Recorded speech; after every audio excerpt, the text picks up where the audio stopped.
The truth about how bad medicine and lazy science leave women dismissed, misdiagnosed, and sick. Welcome to the Convocations program at Carleton College. I'm your host, Carrie Rott, Director of Events. We'll be together for 1 hour and we'll include time for questions. Now you may click on that Q&A tab on your screen to submit your questions at any time, and I will pose those to our guest speaker at the conclusion of her presentation.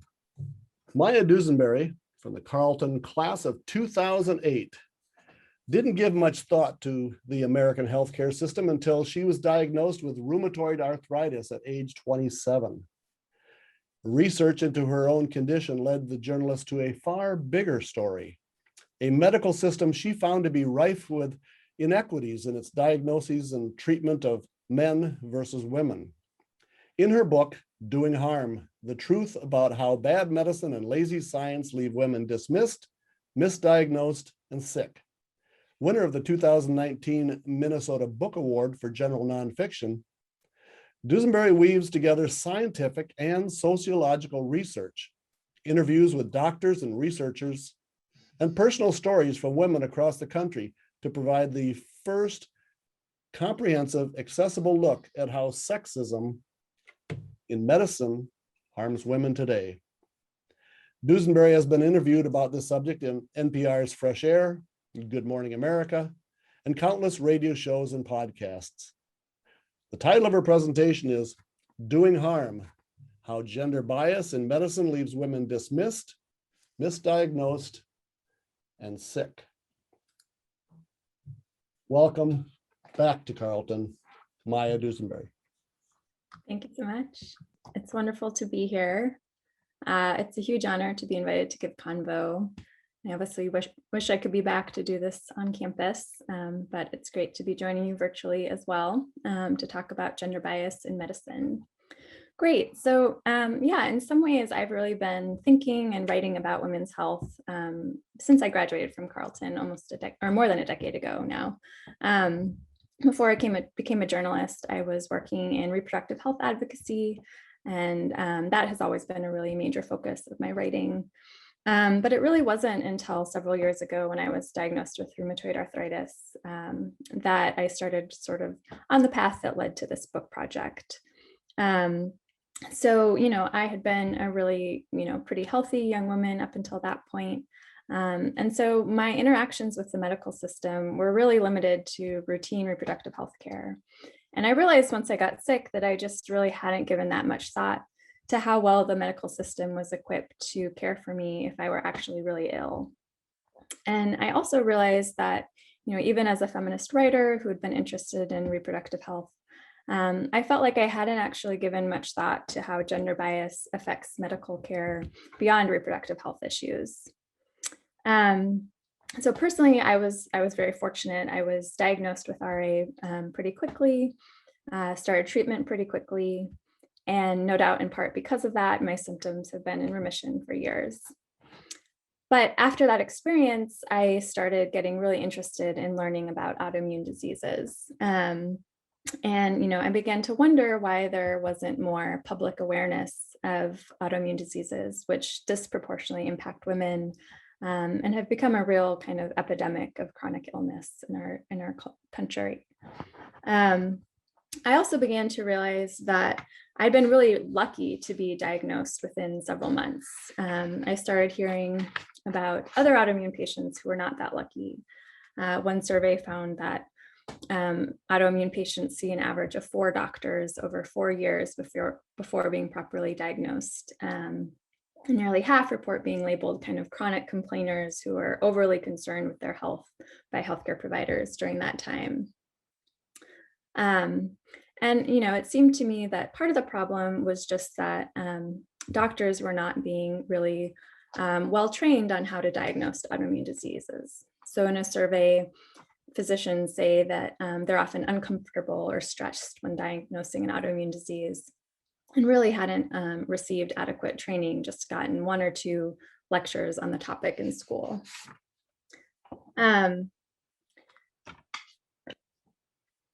And so eventually, as I kind of tuned into this issue, I realized that I had lots of stories that were similar from a lot of other women that I knew who'd had a range of different health problems, stories of women who'd really felt dismissed, like they were not taken seriously. And especially stories of being told or sort of insinuated by doctors that their symptoms were all in their heads. And so the book was really at root an attempt to understand why such stories are so common, and what the kind of root problems and systemic problems within the medical system are that explain that. So it explores how gender bias has really skewed what we know and what we don't know about human health and disease, and also how it affects the doctor-patient relationship and really impacts the quality of care that female patients receive. And I ultimately concluded that there are really two big problems that are impacting women's medical care. First, there's a knowledge gap. There is, just a lack of knowledge about women's symptoms and bodies and conditions that disproportionately impact us. And then secondly, there is a trust gap.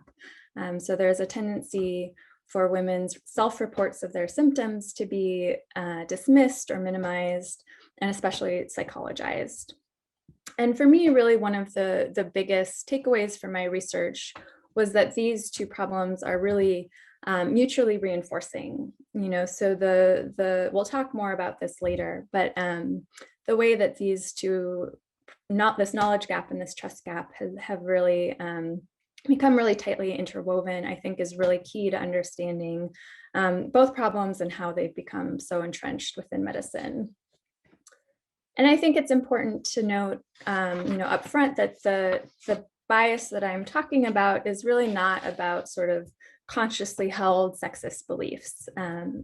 Obviously the medical system is still a pretty male-dominated profession, and just a few decades ago, it was overwhelmingly so. And I certainly think that is one reason for the gender bias that we see in the system today.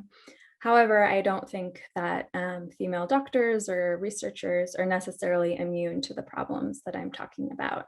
The trust gap is really about these unconscious implicit biases that affect all of us, whether we're in the medical profession or not, whether we're male or female ourselves. And the knowledge gap is really just about this, the way that the biomedical knowledge base itself has been really skewed towards knowing more about men and their bodies and their concerns. So I want to talk first kind of about how both these two gaps came to be, and then we'll look at how they really both contribute to gender disparities in diagnosis and treatment. So the knowledge gap really first kind of was put on the public's radar in the early 90s. So women's health advocates teamed up with allies in Congress to really draw attention to the fact that women were being underrepresented or outright excluded from a lot of clinical research. At that time, the NIH had a policy urging researchers to include women in their studies, but it really didn't seem to be kind of enforcing it very well. And the NIH actually couldn't say with any certainty how many women were included in the taxpayer-funded research it was supporting. Meanwhile, at the FDA, there was at that time a policy that explicitly prohibited women of childbearing potential from taking part in early phase drug studies. And there was also just sort of a more general reluctance among drug researchers to enroll women. And in part that was out of a kind of protectionist urge. There was a concern that if they became pregnant during the trial, there might be fetal harm risks, and also just a sense that it was for their own good that they were being excluded. On the other hand, more broadly, there was a more general belief in the research community that women's hormonal states and cycles would complicate study results. It was considered just easier and cheaper to study men who were seen as a more sort of homogenous group of research subjects, and then extrapolate those results to women.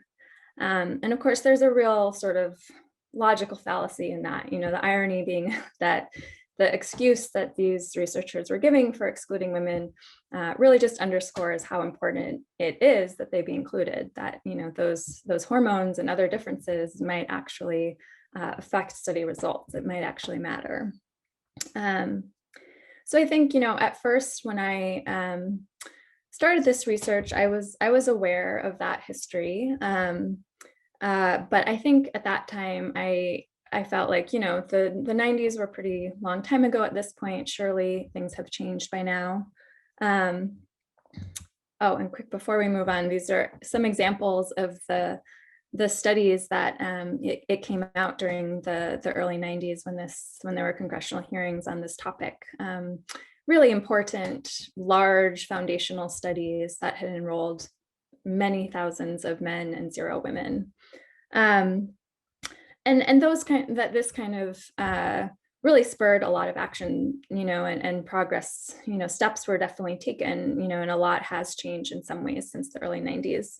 The FDA dropped that policy excluding women and acknowledged that in retrospect, it seemed, rigid and paternalistic. The NIH Congress passed the NIH Revitalization Act in 1993, which now requires that in phase 3 clinical research that's federally funded, at least, women must be included, and there must be enough of them to be able to do a meaningful analysis by gender.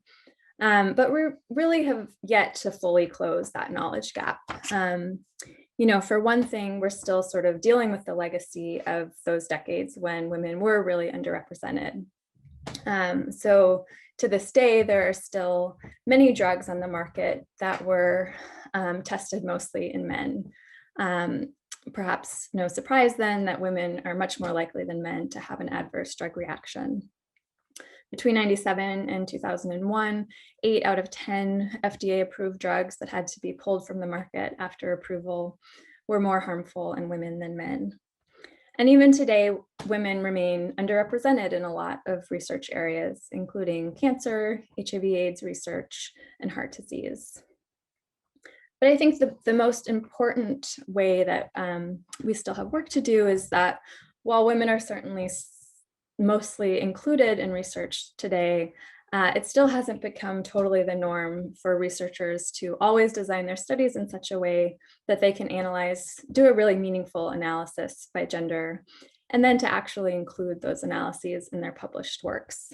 It's only in the last several years that medical journals have kind of started to exercise the power that they hold to make that a norm by including it in their editorial guidelines for submission.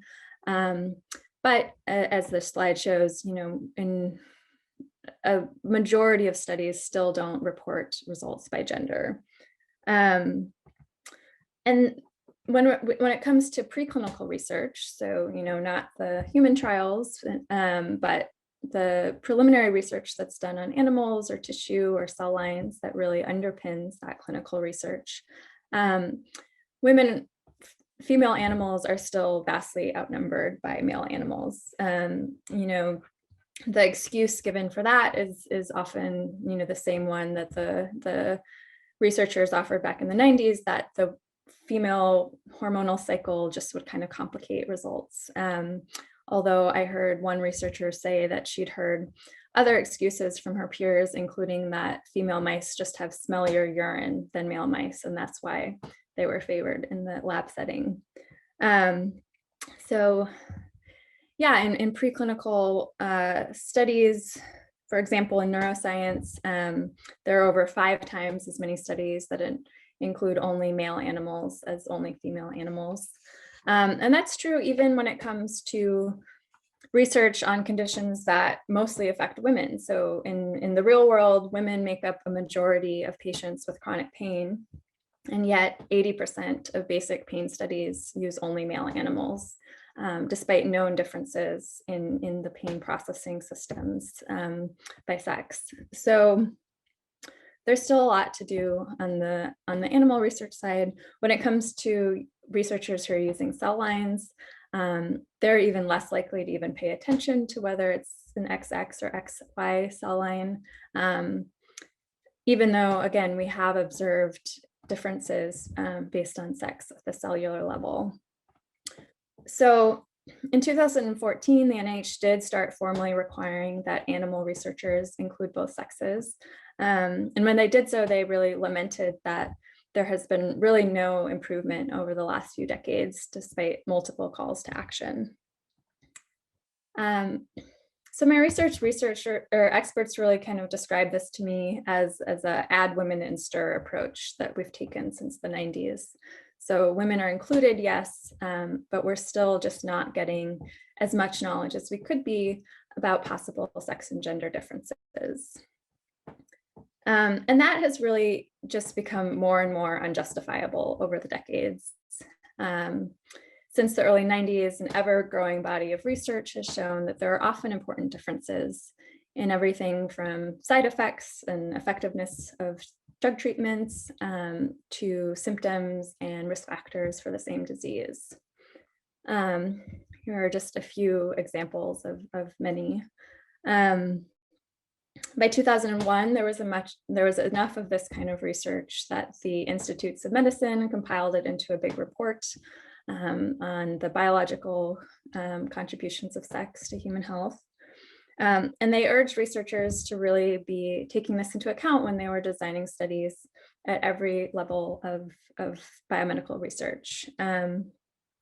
And to consider, not just sex as a possible variable. So, that would be the differences that seem to be at least primarily due to biological differences like chromosomes and sex hormones, but also gender, which is of course a separate but often intertwined variable, differences that are rooted in the social and environmental factors.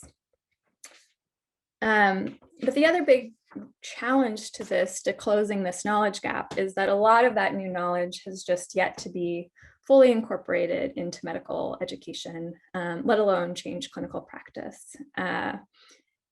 Medical education is pretty notoriously slow to evolve in general. It's said that it takes about 17 years on average for a piece of new scientific knowledge to go from bench to bedside. But it's especially challenging when you're really calling for changes across so many different clinical areas. So the result is that today, even the very best doctors just aren't equipped with as much knowledge about women's bodies and health problems as they have about men's.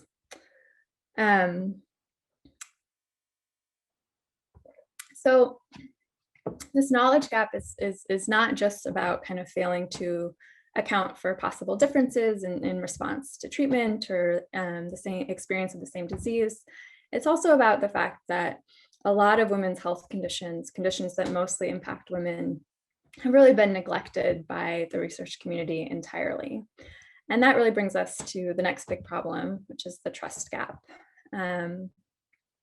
So when I kind of first started hearing, or at least tuning into these stories from women of feeling really dismissed by healthcare providers, I think that at first I just assumed, this is yet another realm where women's voices aren't granted quite the same authorities as men's are. But as I really delved deeper into the research, I started to appreciate more that there are some, more specific roots of this bias within Western medicine, and specifically in the history of this concept of hysteria.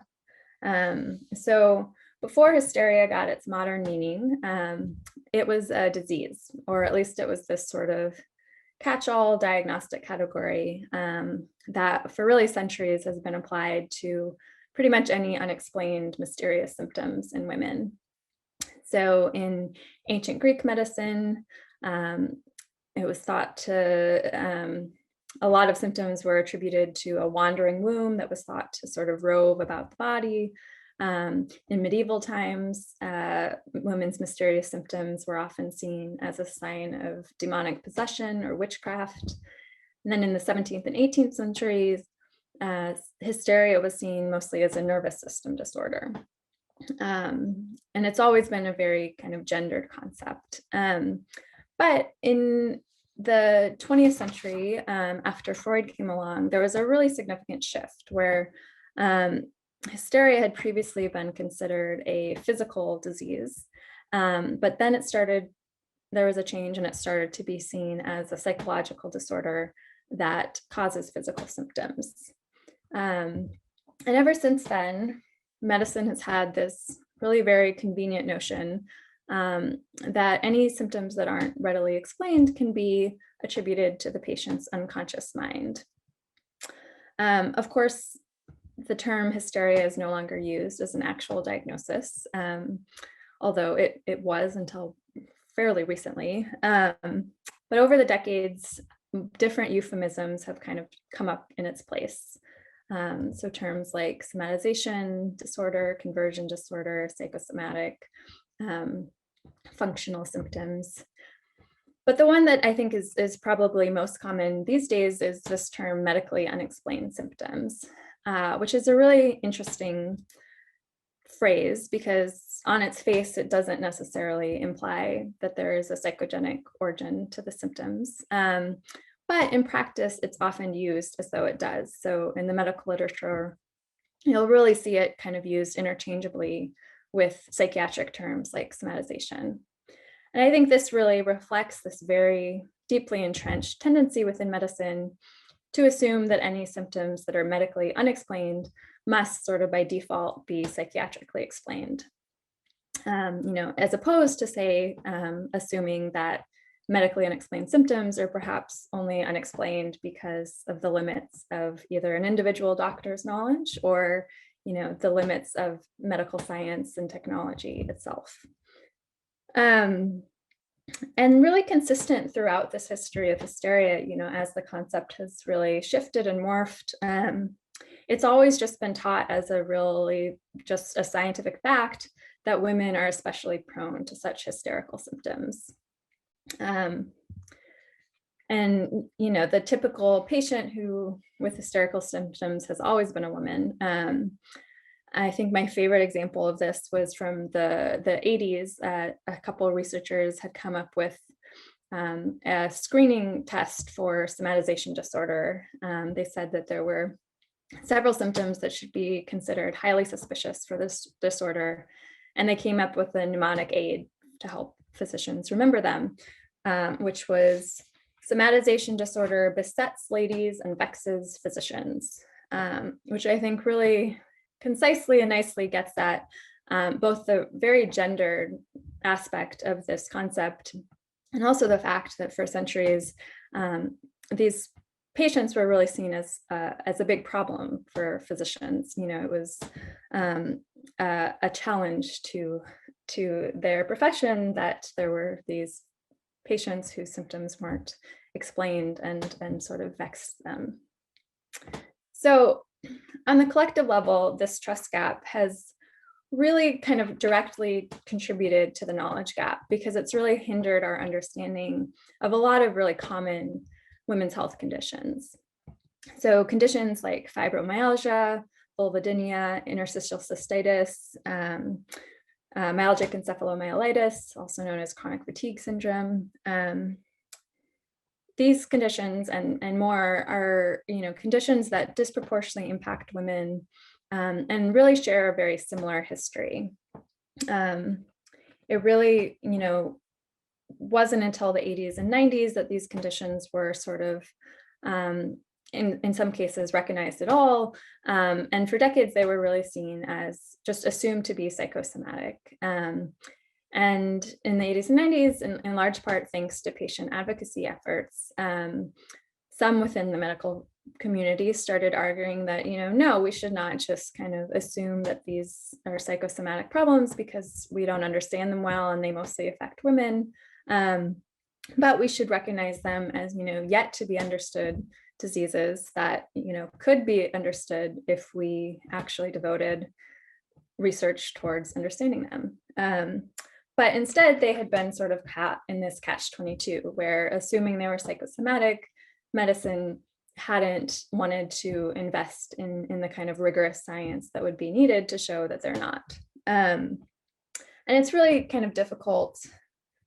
Oh yeah, and here, and in my book, I called these disorders formerly known as hysteria, because of that really common shared history that they do share. And I think it's really difficult to overstate just how little funding a lot of these chronic women's health conditions have received. So in 2014, an advocacy group reported that 10 chronic conditions that mostly affect women collectively got just 110 million from the NIH, which is an average investment of just over $1 per affected patient, which is just a minuscule amount when you consider how many millions of patients are impacted in the US alone, how disabling these conditions can be, and also how little we really know about them still.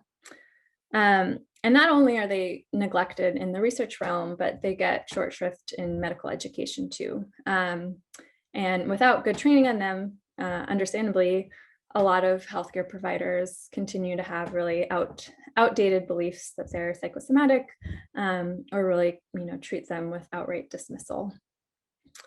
So yeah, this trust gap has really sort of led to the neglect of many female predominant conditions, but it also affects all individual women whenever they enter the medical system.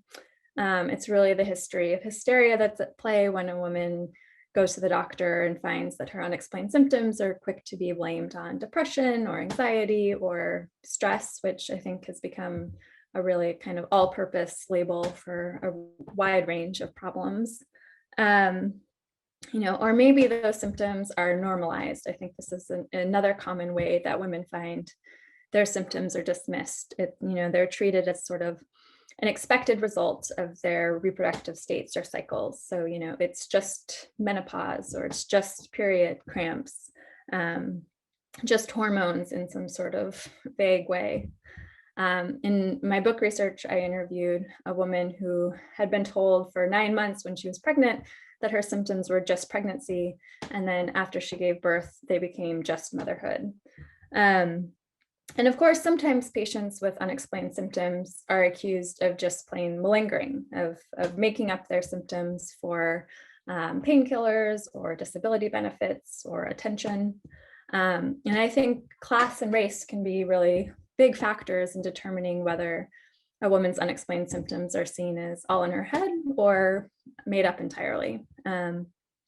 Also in my book, one of the stories I tell is of a woman who, a Black young woman who had lupus for 10 years before she was properly diagnosed.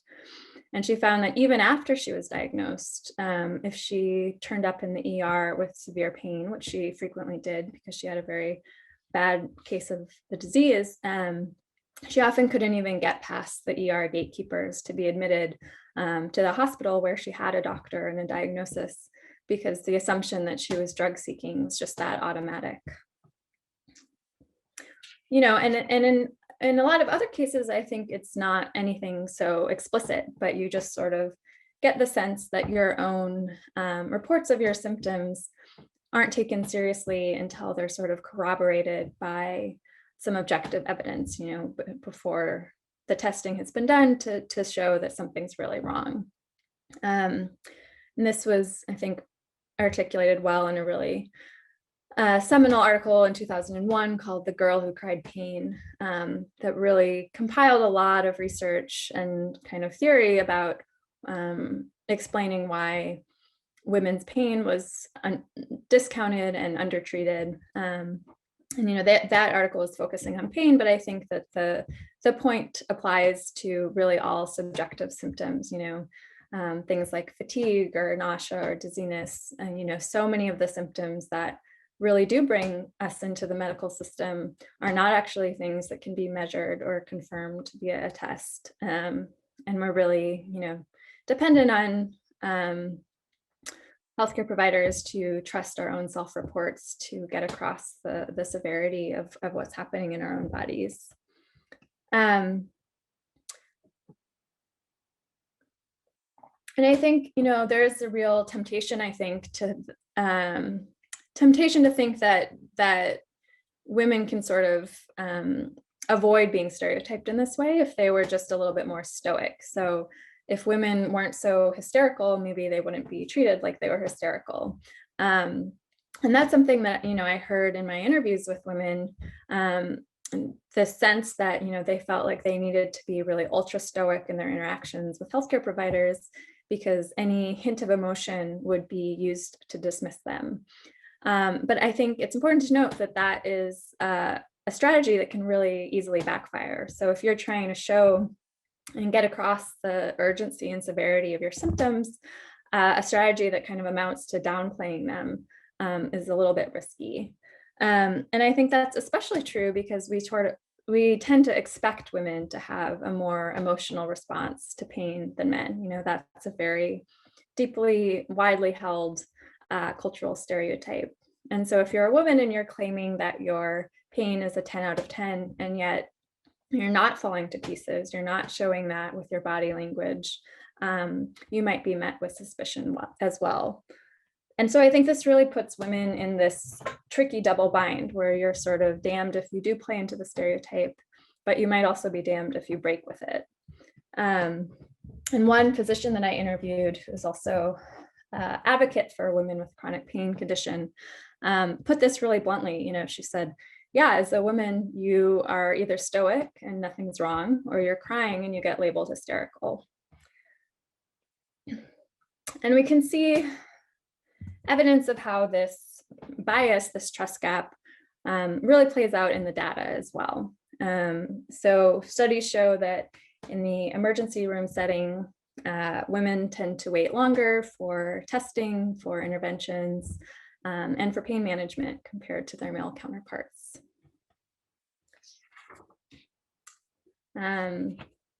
Women's acute problems just often aren't treated with quite the same urgency as men's. And of course, depending on the condition, these kind of delays of even minutes can be a matter of life or death. The Society to Improve Diagnosis in Medicine estimates that 40 to 80,000 people die from a diagnostic error in the US every year. And even when we're not looking at, immediately life-threatening conditions, more chronic conditions, these kind of needless diagnostic delays are, for one thing, they're very stressful and frustrating for patients, but they can also really impact the prognosis. So even to take my own example of rheumatoid arthritis, it not only can untreated RA eventually lead to joint damage that's permanent, but if you get treated within 12 weeks, your odds of achieving remission increase dramatically.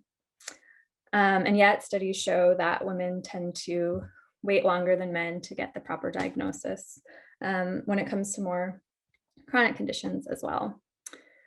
And at least some of these studies have really tried to tease out whether the delay is happening because the patient waited longer before seeking medical attention, or if it's happening, once they have entered the medical system.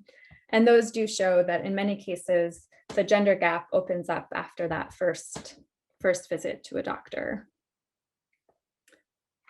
So I think, if the challenge for women who are experiencing, an acute life-threatening condition is to kind of quickly overcome that initial tendency to underestimate the urgency of the problem, I think for women with more chronic problems, the challenge is really to kind of hold on to your credibility as a reliable reporter long enough for the mystery to be solved. And this can be, I think, extremely difficult if your condition is rare or at all difficult to diagnose, or is a condition that doctors have not been well trained on, as so many women find is the case. So this was really, I think, driven home really well by this survey of rare disease patients in Europe, which I mentioned at the end of the slide. But to say a little bit more about it, it was looked at the diagnostic delays for a really wide range of different rare diseases. And rare diseases, it should be noted, are actually pretty common if you look at them collectively. So it's estimated that 30 million people in the US have a rare disease. On average, it takes them 7 years to get diagnosed. And during that time, they usually get 2 to 3 misdiagnoses.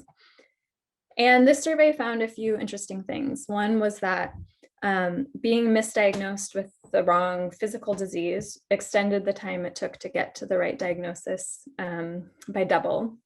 But if you got a psychosomatic diagnosis, misdiagnosis, it extended that delay even more by 2.5 to 14 times as long.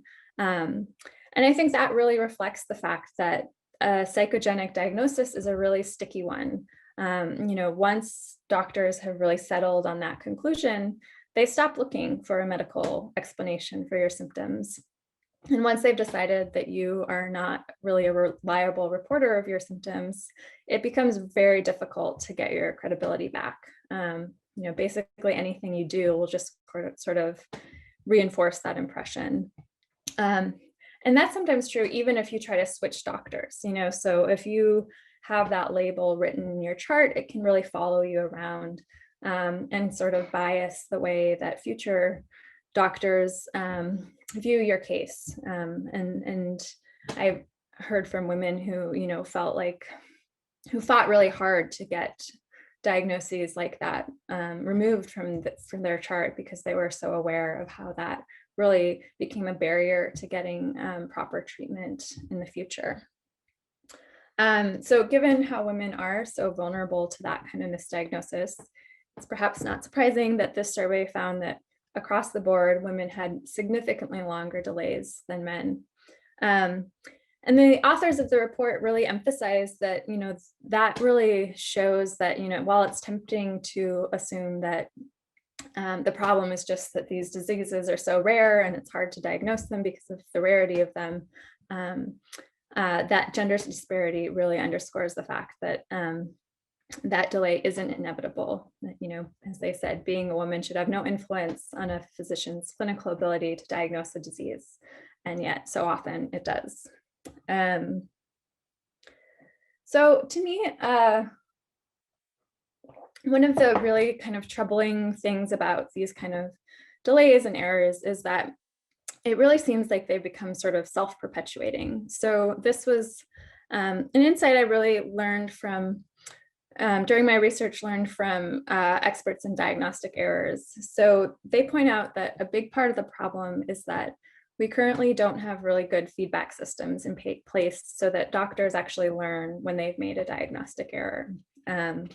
They basically, assume that they got the diagnosis right unless they hear otherwise. And they usually don't hear otherwise unless the patient themselves comes back and says, hey, you got it wrong. This was actually what my diagnosis turned out to be. And there's one consequence of that lack of feedback is that doctors are generally overconfident. So they will usually, acknowledge that diagnostic errors happen in general, but they vastly underestimate how often they personally make them. And, experts in diagnostic errors really are quick to point out that this is really not about, individual arrogance or hubris. It's just that doctors aren't getting the feedback that they actually need to have an accurate sense of their batting average. But I think there's another really important implication of that lack of feedback, which is that whatever perception they had of the patients that they misdiagnosed, there's never the opportunity for that to be revised, or very rarely. So to return to the example of the average autoimmune patient, if she goes to 3 doctors over 4 years who all conclude that, she's just stressed, and then she's finally properly diagnosed with an autoimmune disease by a 4th doctor, those first 3 never get the memo that she actually had an autoimmune disease. And so to them, she remains the way they saw her as yet another woman in their office complaining of medically unexplained symptoms that didn't actually add up to a diagnosis. And that, I think, in turn, really affects how they see the next woman who comes into their office complaining of similar symptoms. And I think this is really what is happening over and over again throughout the medical system. Every time a woman sees a doctor for symptoms that go unexplained, whether they're symptoms of a disease like heart disease that's been studied mostly in men, or unrecognized side effects of a drug that's been mostly tested in men, or symptoms of a condition that is actually medically unexplained, but only because medicine has not deemed it important enough and worthy enough to actually study. Each time it just sort of reinforces the stereotype that women are prone to symptoms that are all in their heads. And I think that point is really, I think, the key insight that I took from my research, that these two gaps, the knowledge gap and the trust gap, are really mutually reinforcing. The one sort of feeds into and exacerbates the other, and vice versa. The less that we understand about women's health, the more that doctors individually and medicine collectively will try to explain away those gaps in knowledge by attributing women's unexplained symptoms to this age-old tendency towards hysteria. And on the flip side, as long as medicine is kind of content to rely on that statement, that stereotype, is pretty satisfied with the explanation that women's symptoms are probably just all in their heads, there's no reason to actually do the rigorous science that's needed. And I think understanding that dynamic was helpful to me to understand how both of these gaps, which have really both been to some extent acknowledged and recognized for decades now, have nonetheless managed to persist for so long, and even until 2021. So I will leave that there and open it up for questions. Excuse me. Thank you very much. That was great. As a Carleton student, did you see your career path for yourself going in this direction to journalism, and particularly in this particular subject that you have researched for this book? I certainly didn't imagine writing this particular book. By the time I left Carleton, I was already very interested in feminist issues, including women's health issues. I went into working in a pro-choice organization, and working on reproductive health issues. I think, that was a path that was pretty clear when I was at Carleton. But I didn't know, whether what kind of work I actually wanted to do in that kind of realm. And so it wasn't until after college that I started writing kind of on the side of my nonprofit job, and ultimately decided that I wanted to, turn towards writing full time and get some real journalistic training. During your research for your book, what surprised you most?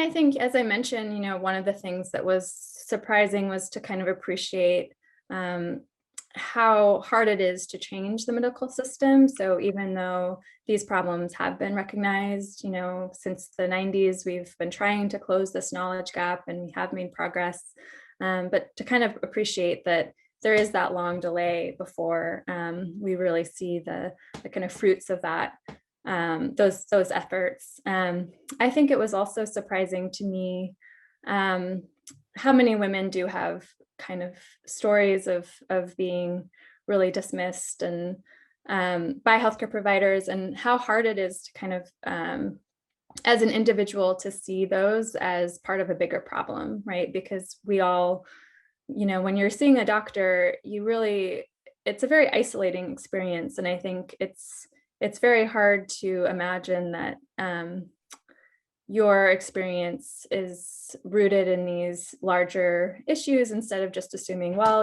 that was probably one bad apple, or, maybe I could have done something better to advocate for myself. And so one of the things I was really moved by and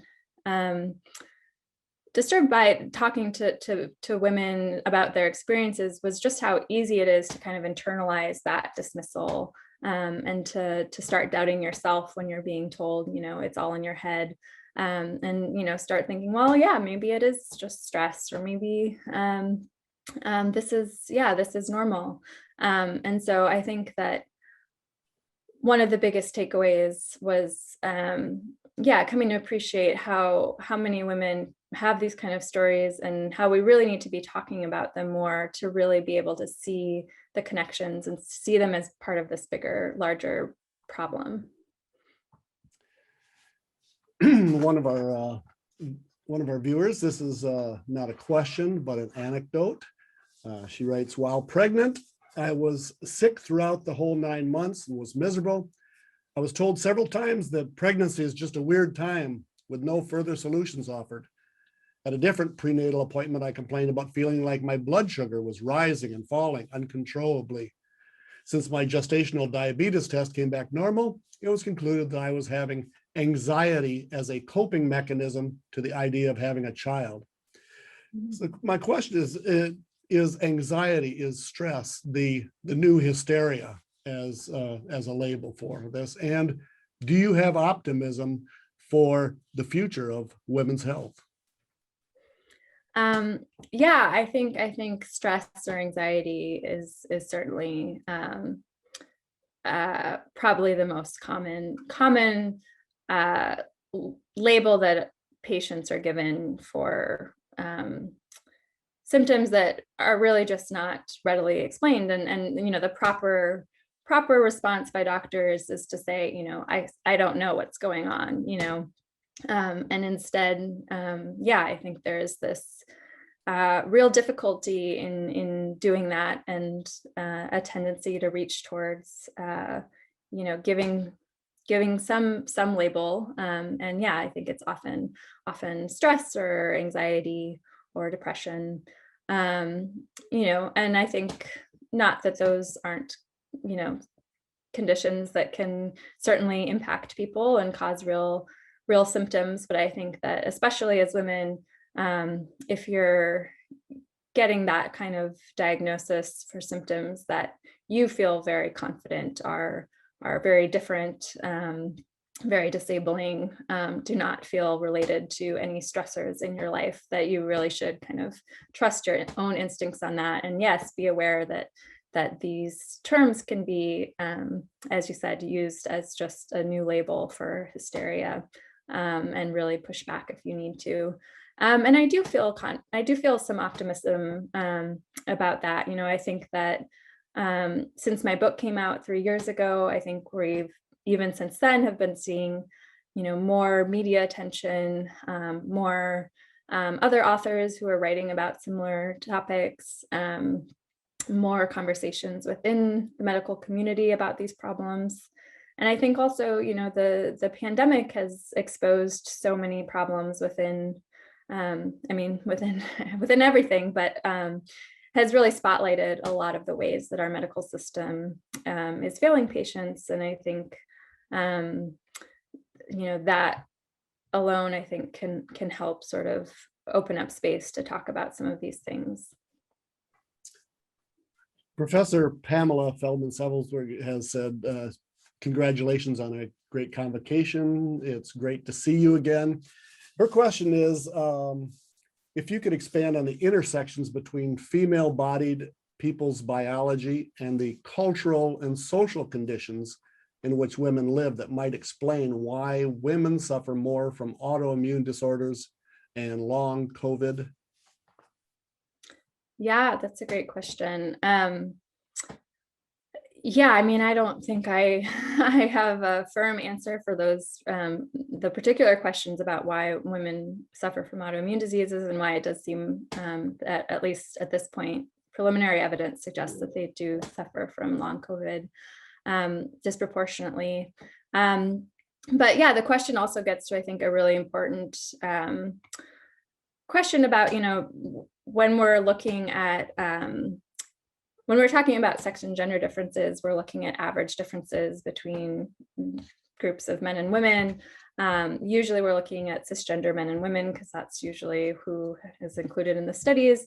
And so it's really hard to sort of disentangle, whether these differences are rooted in biological differences, like chromosomes and sex hormones, or in the social and environmental factors that are associated with being a man or a woman in our particular cultures. And so, in my research, there's a lot of really wonderful examples of, how difficult it is to kind of disentangle those things, because for most of us, not all of us, but for many of us, our sex and gender are the same. And so in our environment and our social reality really does shape our biology in a really deep way.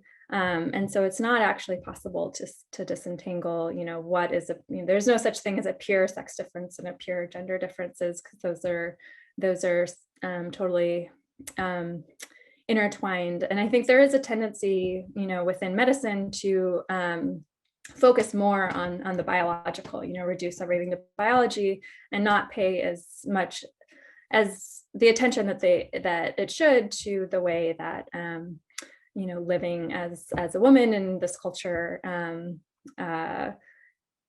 also impacts your health in the form of stressors or trauma, exposure to toxins, lots of different ways that we're really just starting to kind of uncover how those experiences can result in some of these differences.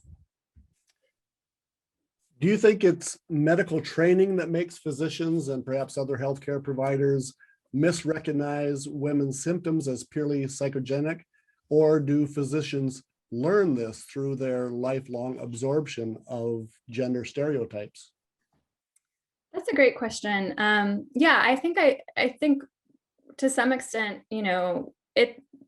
these stereotypes are obviously very connected to the larger stereotypes that we have in our culture about women. The idea that women are more emotional and less rational, that they're prone to exaggerating. The stereotype that even this idea that men are so reluctant to go to the doctor, so stoic that they wouldn't want to reveal that they're in pain. And so that kind of leads to this tendency to actually take them more seriously when they do go to the doctor, because there's an assumption that, well, since they're a man and they want to be macho or something, they wouldn't be here if it wasn't really serious. And that sort of, in a weird way, leads to this kind of corollary stereotype that women go to the doctor too frequently, that they go for minor problems, which is actually not supported by the evidence. I talk about this in the book, but considering how widespread that stereotype is, the evidence to actually back that up is really very weak. So I do think that there are these, to some extent, these stereotypes are sort of in the cultural air, and we probably all have them. But I do think that there is a lot that happens in medical school that more explicitly teaches physicians that women are more prone to medically unexplained symptoms. That is something that, is a result of the way they're trained, both explicitly and implicitly, and trained implicitly through the fact that, as I said at the end of my talk, that as you become a practicing doctor and you're seeing more and more patients who do have medically unexplained symptoms, and they are disproportionately women, that I think reinforces the stereotype. But again, that stereotype is a consequence of this lack of that knowledge gap, the fact that we haven't invested in research to understand women's symptoms and conditions better. Do you have any insights, thoughts on media representations of women's health issues, pregnancy, fertility problems, and whether these media representations help or hurt real life perceptions about them? Yeah, that's a great question. Yeah, I mean, I think um, one of the reasons I've been optimistic in the last few years is I do think that there has been um, more examples of media representations, not just in the print media and social media, but also Jen Brea's documentary about having myalgic encephalomyelitis, Unrest, which was on Netflix. I'm not sure if it's still on Netflix, but was a really kind of groundbreaking window into the experience of living with this really marginalized condition that disproportionately impacts women. And I think, yeah, I mean, there's so much opportunity for those kind of media narratives to really, I think, really change things, especially when it comes to things like chronic illnesses like that, where I think it's very easy for people who are healthy to just kind of not want to think about it, or not, have no reason to really kind of be exposed to that. I think there's also a whole lot you could say about, how shows like Grey's Anatomy, which I am a huge fan of, but really kind of those sort of like medical drama shows, I think, give a very unrealistic impression of how the diagnostic process goes, right? So in shows like Grey's Anatomy or House, like every doctor is like an amazing diagnostician and is like has plenty of time to really, tackle the really challenging cases. And the reality is that in the real medical system, patients are seeing doctors for 15 minutes for an appointment. Doctors are overworked and overextended, and they don't have the time and they don't have the financial incentive to really slow down and to do the kind of thoughtful thinking that's required to diagnose patients who are more challenging. And so I think that showing that reality in our media, I think would help at least, give a more realistic sense of what it's actually like for patients out there. Looking for possible positive changes or initiatives on the horizon. During your research, did you see any schools or hospitals that were teaching or diagnosing better than the others? And if so, were there discernible differences in how those institutions approached women's health? Yeah, that's a great question. I think, one of the things that has certainly been happening in the last several years is efforts to better incorporate sex and gender, knowledge of sex and gender differences into the medical school curricula. And so, there's advocacy groups that have been, working on that and trying to get medical schools on board. And I think, to varying degrees have had success. I'm not sure I know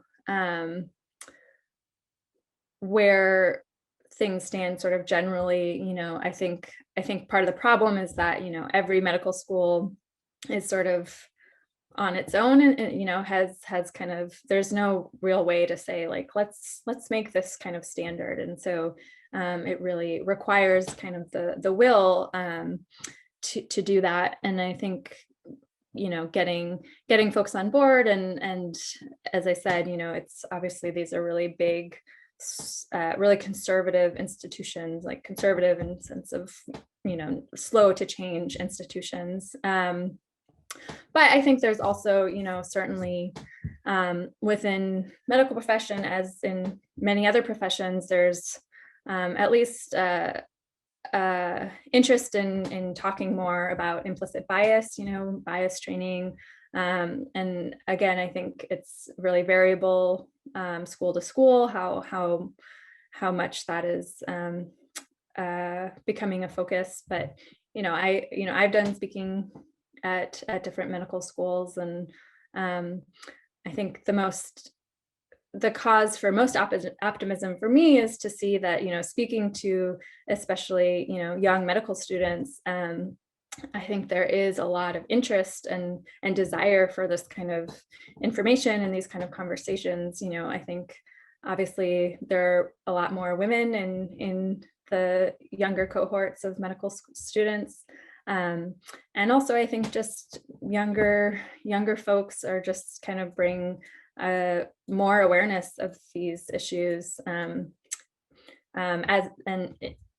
bring that into medical school and hopefully can themselves be sort of agents to help change things and kind of demand the kind of education that they want and recognize that they may need to do that, and it won't just be kind of handed down to them. Maya, this has been absolutely wonderful. It's been eye-opening. And I apologize to our audience that we don't have time to get to all the questions. There is obviously a lot of interest in this. There's also several people that commented that they have experienced the very things that you have written about and are very appreciative for you shedding light on this important issue. Before we go, do you have a closing comment for us? Yeah, I do. I think I was thinking a little bit about how my own path to this topic went, and remembering when I was at Carleton as a student, just how invincible I felt, and how a time when I would really need the medical system just felt so far off.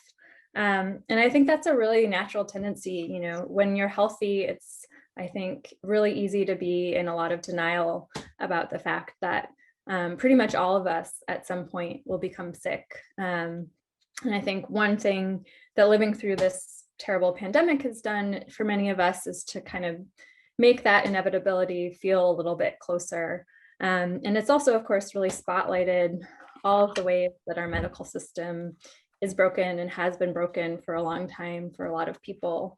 So I think I'm feeling hopeful that as we come out of this, hopefully soon, and we celebrate the ways that medical science has really delivered and allowed us to do that, that will also kind of feel more kind of collectively invested in creating a medical system that is as strong as it can be, for the people who are sick now, but also for all of us who will at some point be sick in the future.